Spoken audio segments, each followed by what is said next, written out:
प्रिय छात्र छात्री माने आजिर यही मार्मिक मंजुल सुनेली प्रभात रे आज आम एक नूतन पाठ्य विषय वस्तु आलोचना करिबा। तुम एबे ये चित्र बा स्क्रीन रे देखि पारुछ मझिरे छिड़ाई छंती मर्यादा पुरुष प्रभु श्री रामचंद्र। तांका पाखरे छिड़ाई छंती सती सावित्री माँ सीता ए अन्य पाखरे छिड़ाई छंती तांकर अन्य पाखकु छिड़ाई छंती ना रामचंद्रंकर अनुज लक्ष्मण एवं सेवक महावीर श्री हनुमान। तेबे आज आमे कौन पढ़िबा तुमे भल भाव जानी सारिबणी। आज आमे तुम साहित्य तथा साहित्य सौरभ पुस्तकर प्रथम प्रबंध रामायण कथा जे हेउची ना हिंदू धर्मर पवित्र ग्रंथ मानक मध्यरु एक ग्रंथ बा रामायण सहित जड़ित। आज से विषय को आमे पढ़िबा बा आलोचना करिबा। अच्छा आमे ये रामायण कथा बा विषय वस्तु को आलोचना करिबा जिबा पूर्व आमे देखिबा साधारणतः चारोटी पर्यायर आमे ताकू पढ़िबा। रामायण कथा प्रबंधटी आमे चारोटी पर्यायर बा चारोटी भागरे ताकू आमे आलोचना करिबा पर्यालोचना करिबा बा पढ़िबा। देखो प्रथम पर्यायटी होउची प्रथम भागटी होउची शीर्षकर अर्थ जानिबा। तापरे द्वितीय रे आमे कोन करिबा ना लेखक विषय बा लेखक परिचय विषय किसी ज्ञान आहरण करिबा। तापरे प्रसंगर निर्देश प्रसंग पृष्ठभूमि से आमर रामायण ता विषय कौन सब अच्छी ता विषय आम टे पृष्ठभूमि जानिबा तार बैकग्राउंड नॉलेज कौन अच्छी ता विषय टे जानिबा आलोचना करिबा। तापर सर्वशेष आम कौन पाठ्य विषय वस्तु ऊपर को आम जीवा आलोचना करिबा। अच्छा ताहले एबे आमे देखिबा जो रामायण कथा प्रबंधटी ना से केमिति तार शीर्षक अर्थ जानिबा। प्रथमे ना देख एठे रामायण कथा ना कि ना रामायण कथा एठे केतोटी शब्द ये ना दुईटी शब्द केतोटी दुईटी शब्द को लेके हम रामायण कथा अच्छे शीर्षकर अर्थ रे दुईटी शब्द गोटे है रामायण अन्यटी है कथा नुहे कि गोटे है रामायण अन्यटी है कथा। तेबे पिला माने रामायण कथा शीर्षक जो दुईटी शब्द रहिला ताले एबे देखिबा राम जो आम देखिबा रामायण जो शब्दटी से कौन ताकू आम यदि संधि विच्छेद करिबा ताहाले आमे पाइबा कौन राम युक्त अयन है रामायण को आम यदि संधि विच्छेद करिबा राम युक्त अयन ताले एठारे कौन है ना राम शब्दर अर्थ आम कौन कहि परिबा ना राम शब्दर अर्थ बुझौची मर्यादा पुरुष प्रभु श्रीराम को कुहागला। तापरे अयन शब्दर अर्थ है वृत्तांत बा रचित। तेबे आमे जति रामायण कहिबा ताले कौन बुझिबा ना रामायण एभली एक महाकाव्य जेउथिरे प्रभु श्रीरामंकर चरित्र विषय रे वर्णना कराइछि। कौन वर्णना कराइछि रामायण रे ना प्रभु श्री रामचंद्रंकर चरित्र विषय रे वर्णना कराइछि केउथिरे ना रामायण। तापर रहिला आउ गोटे शब्द देखटे पिले रहिला कथा ना आउ गोटे शब्द जो कथा रहिला कथा ना ताहार अर्थ कौन कहिबा आमे ताहार अर्थ हेबो गल्प बा कहानी। तेबे सीधा सड़क भाव रे आमे बुझिबा कौन बुझिबा ना रामायण कथा जो बुझिबाटा कौन आमे ना रामायण कथा एभली एक कहानी बा गल्प बा वृत्तांत आलोचना करिबा जेउथिरे प्रभु श्री रामचंद्र एवं तांकर पत्नी माँ सीता सावित्रींकर मर्यादा विषय रे आलोचना कराइछि बा हमको तांका विषय आमे पढ़िबा। तेबे एबे परवर्ती पर्याय को आमे जिबा। परवर्ती पर्यायटी हैला कोन लेखकंकर परिचय। परवर्ती बा द्वितीय पर्यायटी हैला लेखकंकर परिचय।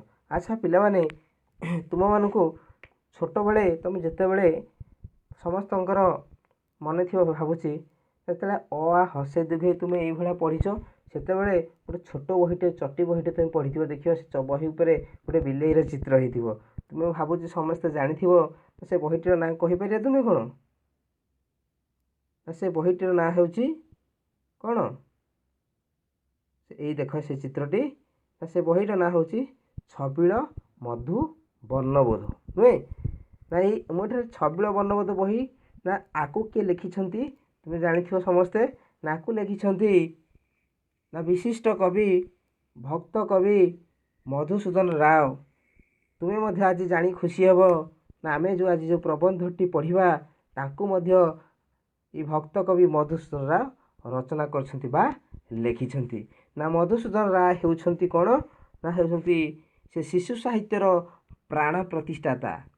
यही भली कौन से विभिन्न प्रकार काव्य कविता रचना करी आमर ओडिया साहित्य को समृद्ध करिया सहित आमको विकसित कर। देखिए ए मधुसूदन राय विषय देखा ये देख चित्र पिले देख भक्त कवि मधुसूदन राय ना तांकर जन्म हेउछि केउठारे ना जन्म तारीख है 19 जानुआरी 1853 मसीहा ना पुरी जिले में से जन्मग्रहण करते ओडिशार पुरी जिले से जन्मग्रहण करते मृत्यु तांकर है 28 डिसेम्बर 1912 पाखापाखि से 59 वर्ष बंची थे तापर से मृत्युवरण करते वृत्ति से कौन थे वृत्ति से जड़े कवि दार्शनिक और स्वाधीनता संग्रामी थिले।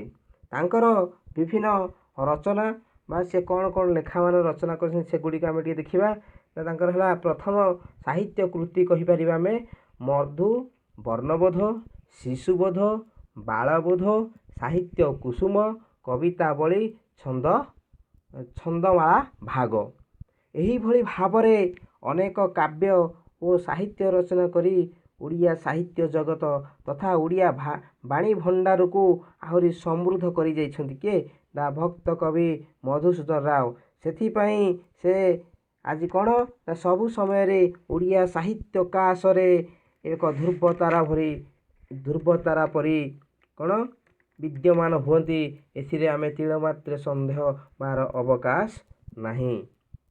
एबे आमे लेखकर परिचय गले तापर देखिबा रामायण कथाटी कोठू आसी आमे देखिदेबा ना देखिबा ओडिया रामायण ना रामायण है तापर है ओडिया रामायण। देख टे पिले ना एठारे ओडिया रामायण ओडिया साहित्यर एक महाकाव्य पंचसखांकर ज्येष्ठ कवि बलराम दास ओडिया रामायण रचयिता भाव में सर्वप्रथम परिचित थिले। ये ओडिया रामायण को आम कौन कहीपर जगमोहन रामायण कहीपर। यह दांडीभूतर लिखाई लोक कौन लोक मुखर लोक मैंने साधारणतः को दांडी रामायण कह जाए। एबे पिले टिके शुण ना कौन ना यही रामायण आम प्रथम देखा मूल संस्कृत रामायण को किए रचना करते ना ऋषि बा महर्षि वाल्मीकि संस्कृत रामायण को रचना करते तांकरी अनुसरण रे ओडिया भाषा रे प्रथम थर पाई रामायण रचना कले किए ना पंचसखा युगर ज्येष्ठ कवि बलराम दास।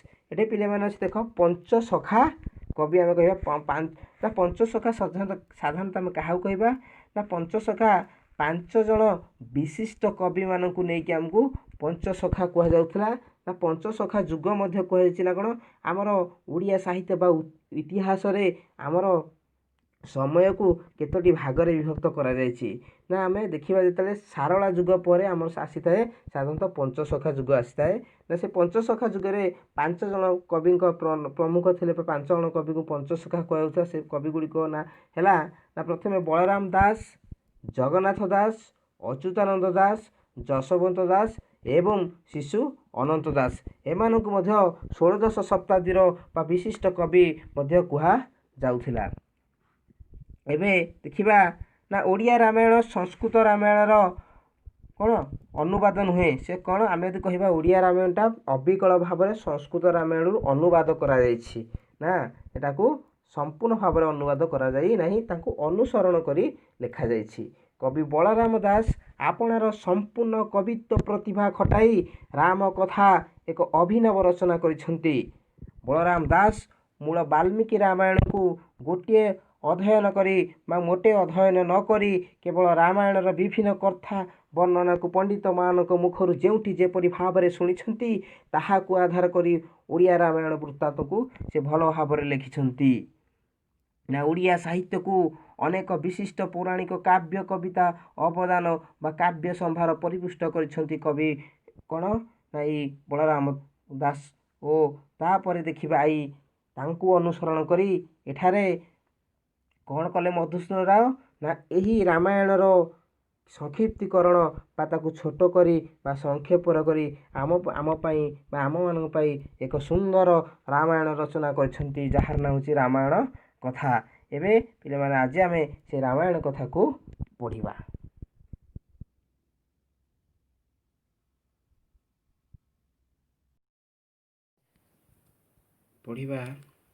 ରାମାୟଣ କଥା ଯାହାକୁ ଲେଖିଛନ୍ତି ମଧୁସୂଦନ ରାୟ। ଲେଖକ ପରିଚୟ ବିଷୟରେ ଆମେ ଏବେ ଟିକେ ସମ୍ୟକ ଭାବରେ ଜାଣିଦେବା।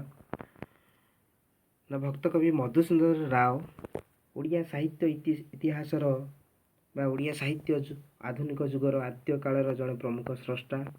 ନା ସେ ହେଉଛନ୍ତି ଆମ ଓଡ଼ିଆ ସାହିତ୍ୟରେ ବା ଓଡ଼ିଆ ଇତିହାସରେ ଆଧୁନିକ ଯୁଗର ଆଦ୍ୟ କାଳର ବା ପ୍ରାରମ୍ଭିକ ଜଣେ ସ୍ରଷ୍ଟା ବା ସୃଷ୍ଟିକାରୀ କହିଲେ ଚଳେ।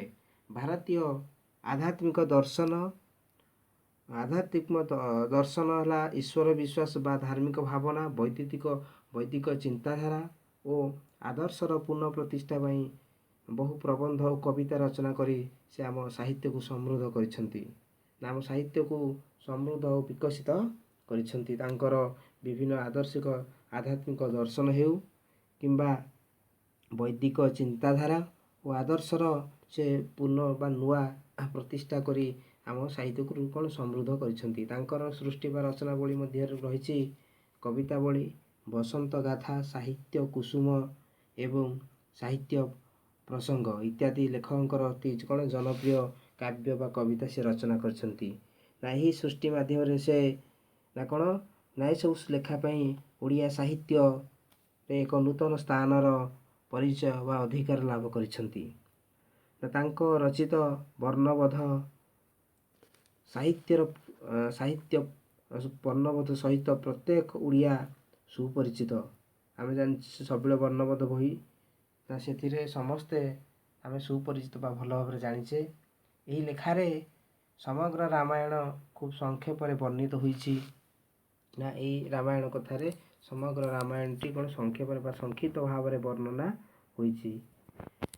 ନା ବାଲ୍ମୀଙ୍କର ସଂସ୍କୃତ ରାମାୟଣ ଏବଂ କବି ବଳରାମ ଦାସଙ୍କର ଓଡ଼ିଆ ରାମାୟଣକୁ ଆଧାର କରି ବା ଅନୁସରଣ କରି କବି ମଧୁସୂଦନ ରାୟ ଅତି ସୁନ୍ଦର ଭାବରେ ଏଠାରେ ରାମାୟଣର କଥାବସ୍ତୁକୁ ଅତି ସଂକ୍ଷେପରେ ବର୍ଣ୍ଣନା କରିଛନ୍ତି।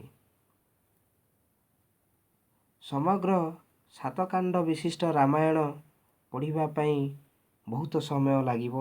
ତେଣୁ ଅତି ସଂକ୍ଷେପରେ ବା ସଂକ୍ଷିପ୍ତ ସୁନ୍ଦର ସାବଲୀଳ ସରଳ ଭାଷାରେ କବି ରଚନା କରିଛନ୍ତି ଆମମାନଙ୍କ ପାଇଁ ବା ତୁମମାନଙ୍କ ପାଇଁ ନା ରାମାୟଣ କଥାବସ୍ତୁ।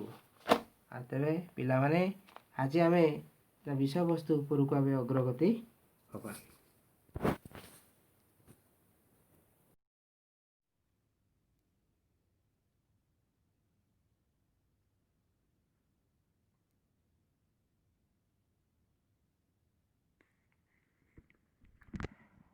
ଭାରତବର୍ଷରେ ଅଯୋଧ୍ୟା ନାମରେ ଗୋଟିଏ ନଗରୀ ଥିଲା। ଆମେ ମଧ୍ୟ ଏବେ ଜାଣିଛେ ନା ଆମର ଉତ୍ତରପ୍ରଦେଶ, ତୁମେ ଜାଣିଥିବ ଉତ୍ତରପ୍ରଦେଶ ରାଜ୍ୟ, ନା ସେଠାରେ ସେ ଅଯୋଧ୍ୟା ନଗରୀ ବା ଅଯୋଧ୍ୟା ସହରଟି ଏବେ ମଧ୍ୟ ପ୍ରତିଷ୍ଠା ଅଛି, ଏବେ ମଧ୍ୟ ଆମେ ଜାଣିଛେ। ସେଠାରେ ଅତି ପ୍ରାଚୀନ କାଳରେ ଦଶରଥ ନାମକ ଜଣେ ରାଜା ଥିଲେ।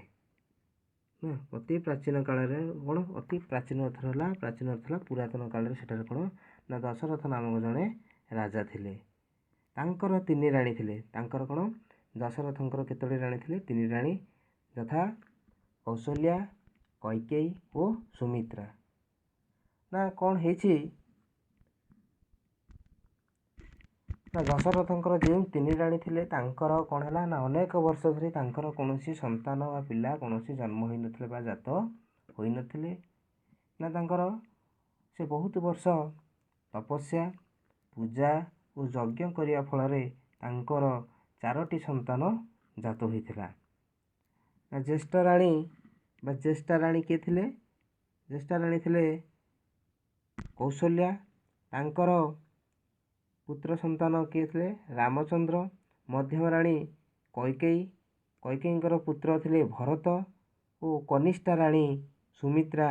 ତାଙ୍କର 2ଟି ପୁତ୍ର ଥିଲେ ଲକ୍ଷ୍ମଣ ଓ ଶତ୍ରୁଘ୍ନ। ହେଲା, 2ଟି ନାମର ପୁତ୍ର ଥିଲେ। ଏବେ ବୁଝିପାରିଲ ନା? ରାଜାଙ୍କର 3ଟା ରାଣୀ ଥିଲେ, ତାଙ୍କର ସନ୍ତାନମାନେ ଥିଲେ। ଦେଖ ଏବେ ଦେଖ ଆମର ଅଯୋଧ୍ୟା ନଗରୀ ଜାଣିଛ? ଅଯୋଧ୍ୟା ନଗରୀ ସେ ଦଶରଥ ରାଜା ଥିଲେ। ରାଜା କିଏ ଥିଲେ? ଦଶରଥ। ତାଙ୍କର 3ଟି ରାଣୀ ଥିଲେ, ଯଥା କୌଶଲ୍ୟା, କୈକେୟୀ ଆଉ ସୁମିତ୍ରା। କୌଶଲ୍ୟାଙ୍କର ଗୋଟିଏ ପୁତ୍ର ଥିଲା, ତାଙ୍କ ନାମ ହେଲା ରାମଚନ୍ଦ୍ର। କୈକେୟୀ ମଧ୍ୟମା ରାଣୀ, ତାଙ୍କର ଗୋଟିଏ ପୁତ୍ର ଥିଲା ଭରତ ଏବଂ ସବୁଠାରୁ ସାନ କହିବା ଆମେ ସୁମିତ୍ରା। ତାଙ୍କର 2ଟି ପୁତ୍ର ଥିଲେ ଲକ୍ଷ୍ମଣ ଓ ଶତ୍ରୁଘ୍ନ। ସେ ରାମ, ଭରତ, ଲକ୍ଷ୍ମଣ, ଶତ୍ରୁଘ୍ନ ଏ 4 ଭାଇ ଥିଲେ ନା।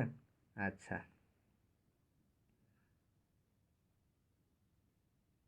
ଏବେ ଦେଖିବା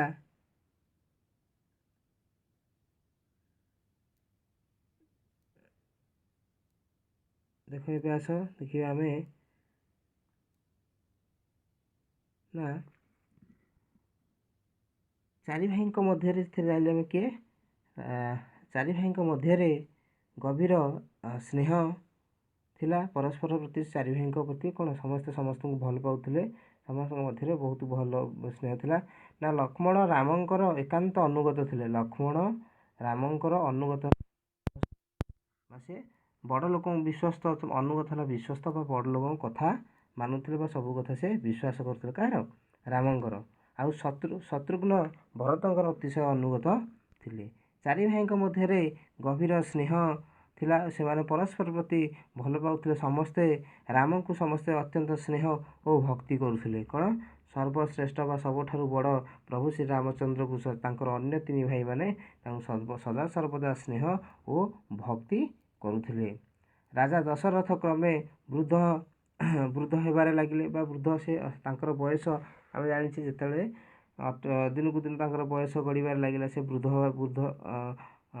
ବାର୍ଦ୍ଧକ୍ୟ ହେଲା ବା ବୃଦ୍ଧ ହେବାରେ ପରିଣତ ଲାଗିଲା। ତା ଫଳରେ କ'ଣ ହେଲା? ସେ ଭାବିଲେ କ'ଣ? ସେ ରାମଙ୍କୁ ରାଜ୍ୟ ଦେଇ ଅବସର ଗ୍ରହଣ କରିବା ପାଇଁ ସଂକଳ୍ପ ନେଲେ। ନା କ'ଣ? ନା ସେ ଭାବିଲେ ନା ମୋର ବଡ଼ ପୁଅ ରାମଚନ୍ଦ୍ରକୁ ତାଙ୍କର କ'ଣ ଅଯୋଧ୍ୟା ନଗରୀର ରାଜସିଂହାସନ ଅର୍ପଣ କରି ସେ ତାଙ୍କର ରାଜ କାର୍ଯ୍ୟକୁ କ'ଣ ସେଥିରୁ ନିବୃତ୍ତ ରହିବେ। ରାମଙ୍କୁ ରାଜା କରିବା ପାଇଁ କ'ଣ ନାନା ପ୍ରକାର ଆୟୋଜନ ହେବାକୁ ଲାଗିଲା। କ'ଣ ସେଇ ଯେଉଁ 4 ପୁତ୍ର ଥିଲେ ସେମାନଙ୍କଠାରେ ରାଜସୁଲଭ ଗୁଣ ଦେଖିବାକୁ ମିଳୁଥିଲା। ସମସ୍ତେ ରାମଚନ୍ଦ୍ରକୁ ସମସ୍ତେ ଭଲ ପାଉଥିବା ସେ 4 ଭାଇଙ୍କୁ ସମସ୍ତେ ପ୍ରଜାଗଣ ମାନେ ଅଯୋଧ୍ୟାର ପ୍ରଜାଗଣ ସମସ୍ତେ ତାଙ୍କୁ ସ୍ନେହ ଆଦର ବହୁତ ଭଲ ପାଉଥିଲେ। ତାର କ'ଣ ରାମଙ୍କୁ ରାଜା କରିବା ପାଇଁ ନାନା ପ୍ରକାର ଆୟୋଜନ ବା ବ୍ୟବସ୍ଥା ସବୁ ପ୍ରକାର ବ୍ୟବସ୍ଥା ଅନୁଷ୍ଠିତ ବା କରାଗଲା। ରାମଙ୍କର ନାନା ସଦ୍ଗୁଣ ଦେଖି ବା ରାମଙ୍କର କେତେକ ଭଲ ଗୁଣ ଦେଖି ପ୍ରଜାମାନେ ତାଙ୍କ ପ୍ରତି ଅନୁରକ୍ତ ବା ଆସକ୍ତି ବା ବିଶ୍ୱସ୍ତ ହୋଇଗଲେ। ସୁତରାଂ ତାଙ୍କର ଅଭିଷେକ ଉତ୍ସବ ବାର୍ତ୍ତା ପ୍ରଚାରିତ ହେବା କ୍ଷଣି ସେମାନଙ୍କର ଆନନ୍ଦର ସୀମା ରହିଲା ନାହିଁ। ଯେତେବେଳେ ଅଯୋଧ୍ୟା ନଗରୀର ପ୍ରତ୍ୟେକ ପ୍ରଜାଗଣ ଜାଣିଲେ ନା ରାମଚନ୍ଦ୍ର ପ୍ରଭୁ ଶ୍ରୀରାମଚନ୍ଦ୍ର ଅଯୋଧ୍ୟାର ରାଜା ହେବାକୁ ଯାଉଛନ୍ତି, ସେତେବେଳେ ସମସ୍ତେ ଖୁସି ଆନନ୍ଦର ସୀମା ରହିଲା ନାହିଁ। ଏଠାରେ ଅଛି ଅଭିଷେକ ଉତ୍ସବ ହେଲା। ଅଭିଷେକ ଉତ୍ସବ କରିବାକୁ ଉତ୍ସବ କ'ଣ କରାଯାଏ? ସେଠାରେ ରାଜପୁତ୍ରମାନଙ୍କୁ ରାଜା କରିବା ପାଇଁ ଯେଉଁ ପ୍ରକାର ବ୍ୟବସ୍ଥା ବା ଆୟୋଜନ ବା ପର୍ବ ଆୟୋଜନ କରାଯାଇଥାଏ ସେହି ପ୍ରକାର ଉତ୍ସବକୁ ଆମେ କହିବା ରାଜ ଅଭିଷେକ ଉତ୍ସବ ହେଲା। ତାହେଲେ କ'ଣ ହେଲା? ଅଯୋଧ୍ୟାବାସୀ ଯେତେବେଳେ ଜାଣିଲେ ବା ଅଯୋଧ୍ୟାର ପ୍ରଜାଗଣ ମାନେ ଯେତେବେଳେ ଜାଣିଲେ ନା ରାମଙ୍କ ଭଳିଆ ଭଲ ଲୋକ ବା ତାଙ୍କଠାରେ ଥିବା ସଦ୍ଗୁଣ ବା ତାଙ୍କୁ କ'ଣ ଲୋକମାନେ ତାଙ୍କୁ ଭଲ ପାଉଥିଲେ, ଯେତେବେଳେ ଜାଣିଲେ ପ୍ରଭୁ ଶ୍ରୀରାମଚନ୍ଦ୍ର ଅଯୋଧ୍ୟାର ରାଜା ହେବା ପାଇଁ ଯାଉଛନ୍ତି, ସେତେବେଳେ ସମସ୍ତେ କ'ଣ ଖୁସି ବା ଆନନ୍ଦରେ ସେମାନଙ୍କ ଆନନ୍ଦ ମନରେ ଖେଳି ଆସିଲା। ଏହି ସମୟରେ ଦଶରଥ ମଧ୍ୟମା ରାଣୀ ମହାବିପତ୍ତି ଘଟାଇଲେ। ଏବେ ପିଲାମାନେ କହିଲ ଦଶରଥଙ୍କର ମଧ୍ୟମ ରାଣୀ କିଏ? ନା ଆମେ କହିବା କୈକେୟୀ। କୈକେୟୀ ହେଉଛନ୍ତି ଦଶରଥଙ୍କର ମଧ୍ୟମା ରାଣୀ। ନା ସେ କ'ଣ ବିପତ୍ତି ଘଟାଇଲେ? ଏବେ ଟିକିଏ ମୁଁ ତୁମକୁ ମନେ ପକାଇ ଦିଏ କହୁଛି। ନା ଥରେ କ'ଣ ହେଇଥିଲା ନା ରାଜା ଦଶରଥ ଯୁଦ୍ଧକ୍ଷେତ୍ରକୁ ଥରେ ଯାଇଥିଲେ। ନା ସେ ତାଙ୍କ ସହିତ ସେ କାହାକୁ ନେଇ ଯାଇଥିଲେ? ନା କୈକେୟୀକି ମଧ୍ୟ ସେଦିନ ସେ ଯୁଦ୍ଧକ୍ଷେତ୍ରକୁ ନେଇକି ଯାଇଥିଲେ। ନା ସେଦିନ କ'ଣ ଘଟିଛି? ନା ଯୁଦ୍ଧକ୍ଷେତ୍ରରେ ରାଜା ଦଶରଥଙ୍କର ପରାଜୟ ହେବାକୁ ଯାଇଛି, ବା ଏମିତି କ'ଣ ତାଙ୍କୁ ଶତ୍ରୁପକ୍ଷ ଆକ୍ରମଣ କରିଛନ୍ତି, ସିଏ ମଧ୍ୟ ପରାସ୍ତ ଆଡ଼କୁ ଗତି କରିଥିଲେ, ଯାହାକି ସେ ସର୍ବଦା ମୃତ୍ୟୁ ମୁଖରେ ପଡ଼ିଥିଲେ। କିନ୍ତୁ ରାଣୀ କୈକେୟୀ ତାଙ୍କର ବିଚକ୍ଷଣ ବୁଦ୍ଧି ବଳରେ ସେ କ'ଣ ରାଜାଙ୍କୁ ସେଇ ଯୁଦ୍ଧକୁ ନିଜେ ଯୁଦ୍ଧ କରି କ'ଣ ରାଜାଙ୍କୁ ଜୟ କରିଥିଲେ ଓ ରାଜାଙ୍କର ମୃତ୍ୟୁ ମୁଖରୁ ମଧ୍ୟ ସେ ତାଙ୍କୁ ରକ୍ଷା କରିଥିଲେ। ଯାହାଫଳରେ ଏଇ ରାଜାଙ୍କର କ'ଣ ରାଣୀ କୈକେୟୀଙ୍କର ଏତାଦୃଶ କାର୍ଯ୍ୟରେ କ'ଣ ଖୁସି ହେଇ ସେଇଠି ରାଜା ଦଶରଥ କୈକେୟୀଙ୍କୁ 2ଟି ବର ଦେଇଥିଲେ। ବର ଅର୍ଥ କ'ଣ? ଆଶୀର୍ବାଦ ସଦୃଶ କଲେ, ଦୁଇଟା ତୁମର ଯାହା ଇଚ୍ଛା ଯେତେବେଳେ ମୋତେ ମାଗିବ ତୁମର 2ଟା ଇଚ୍ଛା ମୁଁ ପୂରଣ କରିବି ହେଲା ବର। କିନ୍ତୁ କୈକେୟୀ କ'ଣ ସେତେବେଳେ ସେ 2ଟି ବରକୁ ମାଗିନଥିଲେ, ବା ଏବେ ସୁଦ୍ଧା ମଧ୍ୟ ସେ ମାଗି ନଥିଲେ। ନା କ'ଣ ହେଲା ଦେଖ ସେଇଠୁ ସେ ଘଟଣାଟା ମନେ ରଖିଥା। ସେ ପୂର୍ବେ ଏକଦା ପ୍ରାଣପଣେ ସେବା କରି ଦଶରଥଙ୍କୁ ମୃତ୍ୟୁ ମୁଖରୁ ରକ୍ଷା କରିଥିଲେ। ସେ ଯୁଦ୍ଧକ୍ଷେତ୍ରରେ ତାଙ୍କର ଜୀବନ ପ୍ରାଣ ଦେଇ କିଏ? କୈକେୟୀ କାହାକୁ? ନା ଆମର ରାଜା ଦଶରଥଙ୍କୁ ରକ୍ଷା କରିଥିଲେ। ସେତେବେଳେ ରାଜା ତାଙ୍କ ପ୍ରତି ଅତିଶୟ ସନ୍ତୁଷ୍ଟ ହୋଇ 2ଟି ବର ଦେବେ ବୋଲି ଅଙ୍ଗୀକାର ହୋଇଥିଲେ, ବା ସଂକଳ୍ପ। ଅଙ୍ଗୀକାର ମାନେ ପିଲାମାନେ ସଂକଳ୍ପ ବା ପ୍ରତିଜ୍ଞା କରିଥିଲେ।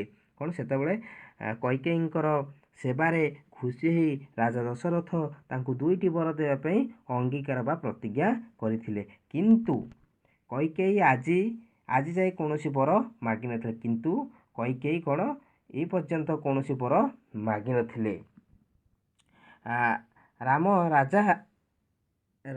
ଯେତେବେଳେ ଜଣାଗଲା ରାମ ରାଜା ହେବାକୁ ଯାଉଛନ୍ତି, ରାମ ରାଜା ହେବେ, ତେବେ ଏ କଥା ଶୁଣି ମନ୍ଥରା ନାମକ ଜଣେ ଦୁଷ୍ଟ ଦାସୀର କୁମନ୍ତ୍ରଣାରେ ପଡ଼ି କୈକେୟୀ ହଠାତ୍ 2ଟି ନିଷ୍ଠୁର ବର ମାଗି ବସିଲେ। କ'ଣ କହିଲେ?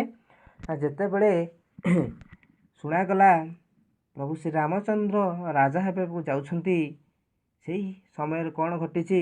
ନା ସେଇ ଅଯୋଧ୍ୟା ନଗରୀର ଜଣେ ମନ୍ଥରା ବା ଦାସୀ କାହାର ଥିଲେ? କ'ଣ ଦୁଷ୍ଟା ଦାସୀ ଆମେ କହିବା ଯେ ସେବା କରନ୍ତି। ସେ କ'ଣ କୁମନ୍ତ୍ରଣା ଦେଇଥିଲେ? କାହାକୁ ଦେଇଥିଲେ? ମଧ୍ୟମ ରାଣୀ କୈକେୟୀଙ୍କୁ କୁମନ୍ତ୍ରଣା। କ'ଣ କୁମନ୍ତ୍ରଣା ପିଲାମାନେ କ'ଣ କହିବା? ଆମେ ଖରାପ ବୁଦ୍ଧି ଦେଇଥିଲେ। ତାଙ୍କୁ କ'ଣ କହିଥିଲେ? ନା କଥାଟା ଏଇଆ, ନା ଯେତେବେଳେ ପ୍ରଭୁ ରାମଚନ୍ଦ୍ର ରାଜା ହେବାକୁ ଯାଉଛନ୍ତି, ନା ସେ ଥିଲେ କାହାର? କୌଶଲ୍ୟାଙ୍କ ପୁତ୍ର ଥିଲେ, ଆମେ ଜାଣିଛେ। ନା ସେତେବେଳେ ମନ୍ଥରା ଦାସୀ ଜଣକ କ'ଣ କହିଛି? କୈକେୟୀଙ୍କୁ କୁମନ୍ତ୍ରଣା କ'ଣ ଦେଇଛି? ନା ସେଇଆ କହିଛନ୍ତି, ନା ଯେତେବେଳେ ରାମଚନ୍ଦ୍ର ରାଜା ହେବ ସେତେବେଳେ ତାର ମା କୌଶଲ୍ୟା ହିଁ ରାଣୀ ଭଳିଆ ପଦ ପାଇବ, ବା ରାଣୀ ଭଳିଆ ପୂଜା ହେବ, ବା ରାଣୀର ମାନ୍ୟତା ପାଇବ। ସେତେବେଳେ ତୁମେ କ'ଣ ଆଉ ସେ ରାଣୀର ପଦ ମର୍ଯ୍ୟାଦା ପାଇବ ନାହିଁ। ସେଥିପାଇଁ ଯଦି ତୁମ ପୁଅ ଯଦି ରାଜା ହୁଏ, ତାହେଲେ ତମେ ସେ ରାଣୀ ଭଳିଆ ସମ୍ମାନ ବା ରାଣୀର ସମ୍ମାନ ପାଇବ, ରାଣୀ ଭଳିଆ ପଦବାଚ୍ୟ ହେବ। ସେଥିପାଇଁ କ'ଣ ଏଇ ଦାସୀଙ୍କର କୁମନ୍ତ୍ରଣାରେ ପଡ଼ି କୈକେୟୀ କ'ଣ କଲେ? ନା ଏଇ ସ୍ୱାର୍ଥପର ବା ଏଇ ନିଷ୍ଠୁର ଏଇ କ୍ରୂର ବରକୁ ମାଗିଲେ। ସେ ସମୟରେ କି ବର ମାଗିଥିଲେ? ନା ତାଙ୍କର 2ଟି ବର, ସେ ଯେଉଁ 2ଟି ବର ଦେଇଥିଲେ ସେ 2ଟି ବର ମାଗିଲେ। କ'ଣ ମାଗିଲେ? ଗୋଟିଏ ବର କ'ଣ ଥିଲା ତାଙ୍କର? ନା ଭରତ ରାଜା ହୁଅନ୍ତୁ ହେଲା। ଗୋଟିଏ ବର କ'ଣ ଥିଲା? ଭରତ ରାଜା ହୁଅନ୍ତୁ। ଭରତ କାହା ପୁତ୍ର ଥିଲେ? ନା କୈକେୟୀଙ୍କ ପୁତ୍ର ଥିଲେ। ସେଥିରେ କୈକେୟୀ କ'ଣ ବର ମାଗିଲେ? ନା ତାଙ୍କ ପୁତ୍ର ଭରତ ରାଜା ହୁଅନ୍ତୁ। ଏବଂ ଅପର ବରଟି କ'ଣ ଥିଲା? ନା ରାମଚନ୍ଦ୍ର ଚତୁର୍ଦଶ ବର୍ଷ ଅର୍ଥାତ୍ 14 ବର୍ଷ ନିମିତ୍ତ ବନକୁ ନିର୍ବାସିତ ହୁଅନ୍ତୁ। ନିର୍ବାସିତ ଅର୍ଥ ପିଲାମାନେ ଏଠି ହେଲା ଆମେ କ'ଣ ଘରଠାରୁ ଅଲଗା ହେବା, ବା ଦେଶାନ୍ତର ବା ଅଲଗା ହେବାକୁ ଆମେ ନିର୍ବାସନ କରୁଛୁ। ଆମେ ସେତେବେଳେ ନିର୍ବାସିତ ଦଣ୍ଡ କହୁଥିଲେ। ଯେକୌଣସି ଲୋକ ଭୁଲ ଭାଲ କଲେ ବା ତାଙ୍କୁ ଦଣ୍ଡ ଦେବା ପାଇଁ ସମୁଦ୍ର ମଧ୍ୟରେ ତାଙ୍କୁ ନିର୍ବାସିତ କରି ରଖାଯାଉଥିଲା। ନିର୍ବାସିତ ଅର୍ଥଟି କହିବାକୁ ଗଲେ ଘରଠାରୁ ଅଲଗା କରି ରଖିବା ବା ଦେଶଠାରୁ ଅଲଗା କରିକି ବାହାରେ ରଖିବା। ନା କ'ଣ ନା ରାମଚନ୍ଦ୍ରକୁ ଦ୍ୱିତୀୟ ବରଟି ତାଙ୍କୁ 14 ବର୍ଷ ବନବାସ ଭୋଗ କରିବାକୁ ପଡ଼ିବ। ପ୍ରଥମ ବର ପିଲା କ'ଣ ନା ରାମଙ୍କ ପରିବର୍ତ୍ତେ କୈକେୟୀଙ୍କ ପୁତ୍ର ଭରତ ନା ଅଯୋଧ୍ୟାର ରାଜା ହେବେ। ଦ୍ୱିତୀୟ ବରଟି କ'ଣ ହେଲା ନା ରାମଚନ୍ଦ୍ର 14 ବର୍ଷ ବନବାସ କାଟିବେ। ବୁଝିପାରିଲ? ଆଚ୍ଛା, ଦଶରଥ ଅତ୍ୟନ୍ତ ସତ୍ୟପରାୟଣ ଥିଲେ। ଆମେ ଜାଣିଛେ ଦଶରଥ ତାଙ୍କର ସେତେବେଳେ ରାଜାମାନେ ତାଙ୍କର ଯେଉଁ କଥା ପାଟିରୁ ବଚନ ବାହାରୁଥିଲା ସେ ତାକୁ ତ୍ରିବାର ସତ୍ୟ ସତ୍ୟ କହି ସେ କଥାକୁ ହିଁ ପାଳନ କରୁଥିଲେ। ଯେତେ ଯାହା ହେଇଗଲେ ମଧ୍ୟ ସେଥିରୁ ତିଳେ ମାତ୍ର ବିଚ୍ୟୁତ ହେଉନଥିଲେ। ସେ କେବେ ହିଁ ସତ୍ୟ ଭଙ୍ଗ କରୁନଥିଲେ। କେବେ ସେ ସତ୍ୟ ଯାହା ପାଟିରୁ ବାହାରିଛି ସେ କେବେ କାହାକୁ ଭାଙ୍ଗି ଦେଉନଥିଲେ ବା ସେ ସତ୍ୟ କଥାକୁ କେବେ ଭଙ୍ଗ କରୁନଥିଲେ ବା ମାନେ ନିୟମ ଭାଙ୍ଗୁନଥିଲେ। ଆଉ କ'ଣ ସେ ପୂର୍ବେ 2ଟି ବର ଦେବେ ବୋଲି ଅଙ୍ଗୀକାର କରିଥିଲେ, ବର୍ତ୍ତମାନ ତାହା ଲଙ୍ଘନ କରିପାରିଲେ ନାହିଁ। ସେଇ 2ଟି ବର ଦେବା ପାଇଁ ପ୍ରତିଜ୍ଞା ଅଙ୍ଗୀକାର ଅର୍ଥାତ୍ ପ୍ରତିଜ୍ଞା କରିଥିଲେ, କିନ୍ତୁ ବର୍ତ୍ତମାନ ତାହା କେବେ ଭାଙ୍ଗି ପାରିବେ ନାହିଁ। ସୁତରାଂ ରାମଙ୍କୁ ବନବାସ କରିବାକୁ ହେଲା। ତେଣୁକରି ରାମଙ୍କୁ କ'ଣ କରିବା ହେଲା ନା ପିତାଙ୍କର ସତ୍ୟ ପାଳନ କରିବାକୁ ଯାଇ ରାମଙ୍କୁ 14 ବର୍ଷ ବନବାସ ଭୋଗ କରିବାକୁ ପଡ଼ିଲା। ରାଜ୍ୟର ସମସ୍ତ ଲୋକ ଏହି ସମ୍ବାଦରେ ହାହାକାର କରିବାକୁ ଲାଗିଲେ ଏବଂ ଘରେ ଘରେ କ୍ରନ୍ଦନର ରୋଳ ଉଠିଲା।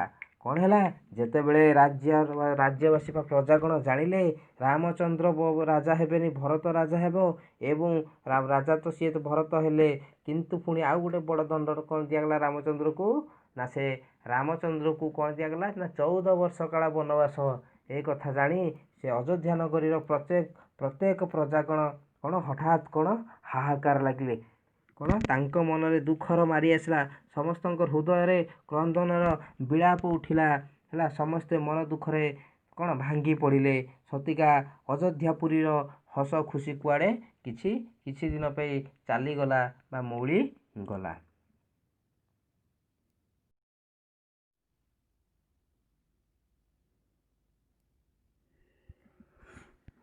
ରାମ ମିଥିଳା ରାଜ୍ୟର ଅଧିପତି ଜନକଙ୍କର କନ୍ୟା ପରମା ସୁନ୍ଦରୀ ସର୍ବଗୁଣା ଅଳଙ୍କୃତା ସୀତାଙ୍କୁ ବିବାହ କରିଥିଲେ। ନା ପ୍ରଭୁ ଶ୍ରୀ ରାମଚନ୍ଦ୍ର ନା କ'ଣ ନା ମିଥିଳା ରାଜ୍ୟର ଅଧିପତି ବା ମିଥିଳା ରାଜ୍ୟର ରାଜା ତାଙ୍କର କନ୍ୟା ତାଙ୍କ ନାଁ ହେଉଛି ସୀତା, ସେ ତାଙ୍କୁ ବିବାହ କରିଥିଲେ। ନା କ'ଣ ସୀତା ହେଉଛନ୍ତି ସର୍ବଗୁଣା ଅଳଙ୍କୃତା, ନା ତାଙ୍କଠାରେ ସମସ୍ତ ପ୍ରକାର ଗୁଣ ପରିପୂର୍ଣ୍ଣ ହୋଇଥାଏ ବା ସମସ୍ତ ପ୍ରକାର ଗୁଣ ତାଙ୍କଠାରେ ଅଛି, ସେଥିପାଇଁ ତାଙ୍କୁ ସର୍ବଗୁଣା ଅଳଙ୍କୃତା କୁହାଯାଏ। ତାପରେ ଆମେ ଯିବା ପରବର୍ତ୍ତୀ ଲାଇନ୍ ଥିଲା ରାମ ବନକୁ ଯିବା। ରାମଙ୍କର ଯେତେବେଳେ ରାମ କ'ଣ ପାଇଛନ୍ତି କ'ଣ ପ୍ରଥମ ବରଟି କ'ଣ ହେଇଥିଲା କୈକେୟୀଙ୍କର ନା ଭରତ ରାଜା ହେବେ। ତାପରେ ଦ୍ୱିତୀୟ ବରଟି ଥିଲା ରାମଙ୍କର 14 ବର୍ଷ ବନବାସ। ତା ଯେତେବେଳେ ରାମ ବନବାସ ଯିବା ପାଇଁ ବାହାରିଛନ୍ତି ତାଙ୍କ ସହିତ କ'ଣ ରାମ ବନ ଯିବା ଶୁଣି କ'ଣ ସୀତା ଏବଂ ଲକ୍ଷ୍ମଣ ତାଙ୍କ ସାଙ୍ଗରେ ଯିବା ପାଇଁ ପ୍ରାର୍ଥନା କଲେ। ତାଙ୍କୁ ମଧ୍ୟ ତାଙ୍କଠାରୁ କ'ଣ ଆଜ୍ଞା ଚାହିଁଲେ ନା ସିଏ ମଧ୍ୟ ତାଙ୍କ ସହିତ ଯିବେ। କିଏ ଯିବେ ନା ସୀତା ଆଉ ଲକ୍ଷ୍ମଣ ରାମଙ୍କ ସହିତ ଯିବା ପାଇଁ ସେ ମଧ୍ୟ ପ୍ରାର୍ଥନା ବା ଜିଦ୍ ଧରି ବସିଲେ। ନା କ'ଣ ରାମ ସେ ବାରମ୍ବାର ବାରଣ କଲେ ହେଁ ସେମାନେ ତାଙ୍କ ସଙ୍ଗରେ ବନକୁ ପ୍ରସ୍ଥାନ କଲେ। ନା ରାମଚନ୍ଦ୍ର ବାରମ୍ବାର ସୀତା ଏବଂ ଲକ୍ଷ୍ମଣକୁ ମନା କରିବା ସତ୍ତ୍ୱେ ମଧ୍ୟ ସେ ମଧ୍ୟ ଏକ ଜିଦ୍ ଧରିକି ବସିଲେ। ନା କ'ଣ ନା ସେ ମଧ୍ୟ ରାମଙ୍କ ସହିତ ବନକୁ ଯିବେ ବା ପ୍ରସ୍ଥାନ କରିବା କଥା ବନକୁ ବାହାରିଲେ। କିଏ ସୀତା ଆଉ ଲକ୍ଷ୍ମଣ। ପ୍ରିୟତମ ପୁତ୍ର ରାମଙ୍କର ବନବାସ କଷ୍ଟ କଥା ଭାଳି ଦଶରଥ ପ୍ରାଣ ତ୍ୟାଗ କଲେ। ଯେତେ କ'ଣ ଦଶରଥ ତାଙ୍କର ସର୍ବଜ୍ୟେଷ୍ଠ ପୁତ୍ର ରାମଚନ୍ଦ୍ରକୁ ସବୁଠାରୁ ଅଧିକ ଭଲ ପାଉଥିଲେ। ତାଙ୍କର ଇଚ୍ଛା ଥିଲା ଯେ ବା ତାଙ୍କର ସେ ସବୁବେଳେ ଚାହୁଁଥିଲେ ରାମଙ୍କୁ ତାଙ୍କ ବଡ଼ ପୁଅକୁ କ'ଣ ଅଯୋଧ୍ୟା ନଗରୀର ରାଜସିଂହାସନରେ ବସାଇବା ପାଇଁ, କିନ୍ତୁ ସେସବୁ ହେଇପାରିନଥିଲା। ଯାହାଫଳରେ କ'ଣ ଦଶରଥ ଯେତେବେଳେ ପୁତ୍ର 14 ବର୍ଷ ବନବାସ କରିବା ପାଇଁ ବନକୁ ଯାଇଛନ୍ତି। ସେତେବେଳେ ଏସବୁ କଥା ଦଶରଥ ଭାବି ଭାବି ତାଙ୍କର କ'ଣ ହେଇଛି ନା ପ୍ରାଣତ୍ୟାଗ ବା ତାଙ୍କର ମୃତ୍ୟୁ ଘଟିଛି। କିନ୍ତୁ ଏହି ସମୟରେ କ'ଣ ହେଇଛି, ଭରତ ଆଉ ଶତ୍ରୁଘ୍ନ ସେ ଦୁଇ ଭାଇ କ'ଣ କରିଥିଲେ ନା ସେମାନେ ତାଙ୍କର ମାମୁଁ ଘରକୁ ଯାଇଥିଲେ। ସେ ଏଇସବୁ କଥା କିଛି ଜାଣିନଥିଲେ ବା ଭରତ ଏ ସମୟରେ ମାତୁଳାଳୟରେ ଥିଲେ। ମାତୁଳ ଯୁକ୍ତ ଆଳୟ। ମାତୁଳ ଅର୍ଥ ଆମେ କହିବା ମାଆଙ୍କୁ ବୁଝାଉଛେ, ତାପରେ ଆଳୟ ହେଲା ଘର, ନା ମାତୁଳାଳୟର ଅର୍ଥ ହେବା ମାମୁଁ ଘର ଆମେ କହିବା ବା ବୁଝିବା। କ'ଣ ଭରତ ଥିଲେ କେଉଁଠି ତାଙ୍କ ମାମୁଁ ଘରେ ଥିଲେ। ରାମଙ୍କର ବନବାସ ସମ୍ବାଦ ପାଇ ସେ ଅଯୋଧ୍ୟାକୁ ଆସି ଦେଖିଲେ ନା ଗଭୀର ଶୋକର ଛାୟା ଅଯୋଧ୍ୟାକୁ ଅନ୍ଧକାରମୟ କରି ରଖିଛି। ନା ଯେତେବେଳେ ରାମଚନ୍ଦ୍ର ବନକୁ ପଳାଇ ଯାଇଛନ୍ତି, ସେତେବେଳେ ପିତା ଦଶରଥଙ୍କର ମୃତ୍ୟୁ ଘଟିଛି। ତାପରେ ଏଇସବୁ ଖବର ପାଇ ଯେତେବେଳେ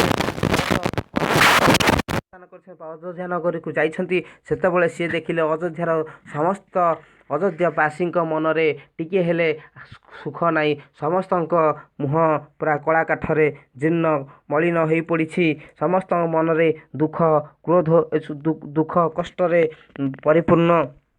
ସବୁଆଡ଼େ ସତିକା ଅନ୍ଧକାର, ସବୁଆଡ଼େ ଦେଖାଯାଉଛି ଅନ୍ଧକାରମୟ ଦେଖାଯାଉଛି ସବୁଆଡ଼େ। ବ୍ୟଥିତ ଚିତ୍ତରେ ଭରତ ରାମଙ୍କୁ ଗୃହକୁ ଲେଉଟାଇ ଆଣିବା ନିମନ୍ତେ କ'ଣ କଲେ ନା ବନକୁ ଗମନ କଲେ। ବ୍ୟଥିତ ଚିତ୍ତ ହେଲା ଦୁଃଖ ଭରା କଷ୍ଟରେ ହୃଦୟରେ ଚିନ୍ତା କରି ଭରତ କ'ଣ ନା ସେ ମଧ୍ୟ ସମ୍ଭାଳି ପାରିଲେ। ସେ ବନକୁ ଗମନ କରିଥିଲେ, ବନକୁ ଯାଇଥିଲେ। କାହାକୁ କ'ଣ କରିବା ପାଇଁ ନା ରାମଚନ୍ଦ୍ରକୁ ବୁଝେଇ ସୁଝେଇ ଆଉ ଥରେ ଅଯୋଧ୍ୟା ନଗରକୁ ପ୍ରତ୍ୟାଗମନ ବା ଫେରାଇ ଆଣିବା ପାଇଁ। ଚିତ୍ରକୂଟ ପର୍ବତରେ ଉପସ୍ଥିତ ହୋଇ ଭରତ ଦେଖିଲେ ଯେ ରାମ ସେଠାରେ ରାଜବେଶ ପରିତ୍ୟାଗ କରି ଋଷିମାନଙ୍କ ପରି ଦିନ ଭାବରେ ଜୀବନଯାପନ କରୁଛନ୍ତି। ଯେତେବେଳେ ଭରତ ଜଙ୍ଗଲକୁ ଯାଇଛନ୍ତି, ଚିତ୍ରକୂଟ ପର୍ବତରେ ଦେଖିଛନ୍ତି, ଦୂରରୁ ଲକ୍ଷ୍ୟ କରିଛନ୍ତି ନା ତାଙ୍କ ଭାଇ ରାମଚନ୍ଦ୍ର କ'ଣ ନା ଯେଉଁ ଅଯୋଧ୍ୟା ନଗରୀ ଯେଉଁ ରାଜବେଶ ସେ ପିନ୍ଧୁଥିଲେ, ରାଜପୋଷାକ ପରିତ୍ୟାଗ କରି ରାଜାଙ୍କ ଋଷିମାନଙ୍କର ପୁତ୍ର ଯେପରି କ'ଣ ପୋଷାକ ପରିଧାନ କରିଥାନ୍ତି, ସେହି ପୋଷାକ ସେ ପିନ୍ଧି ଗୋଟେ ଦିନ ଗରିବଙ୍କ ଭଳିଆ ଜୀବନଯାପନ କରୁଛନ୍ତି ବା ଜୀବନ ଅତିବାହିତ କରୁଛନ୍ତି। ଭରତ ରାମଙ୍କର ଚରଣ ଧରି ଗୃହକୁ ଲେଉଟାଇବା ନିମିତ୍ତ ବ୍ୟାକୁଳ ଭାବରେ ପ୍ରାର୍ଥନା କରିଛନ୍ତି। ଭରତ ରାମଙ୍କର ପାଦକୁ ଧରି ରାମଙ୍କୁ ବାରମ୍ବାର ପ୍ରାର୍ଥନା କରିଛନ୍ତି, ଭାଇ ତୁମେ ଫେରିଯାଅ, ଆଉ ଥରେ ତୁମେ ଅଯୋଧ୍ୟା ନଗରୀର କ'ଣ ରାଜା ହେବ।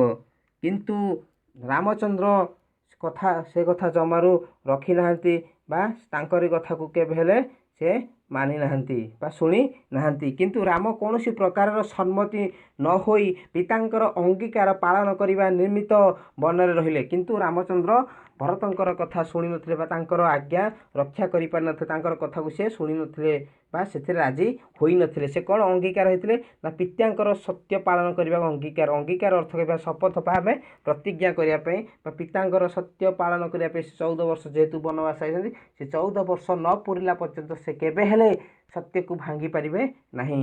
ଏବଂ ଭରତଙ୍କୁ ନାନା ପ୍ରକାର ବୁଝାଇ ଅଯୋଧ୍ୟାକୁ ପଠାଇଦେଲେ। ନା ଭରତଙ୍କୁ ବିଭିନ୍ନ ପ୍ରକାରର କଥା କହି ବୁଝେଇ ତାଙ୍କୁ ବୁଝାବୁଝି କରି ସେ କ'ଣ କରିଥିଲେ ନା ଅଯୋଧ୍ୟା ନଗରୀକୁ ପ୍ରତ୍ୟାବର୍ତ୍ତନ କରାଇବା ଫେରାଇ ଦେଇଥିଲେ।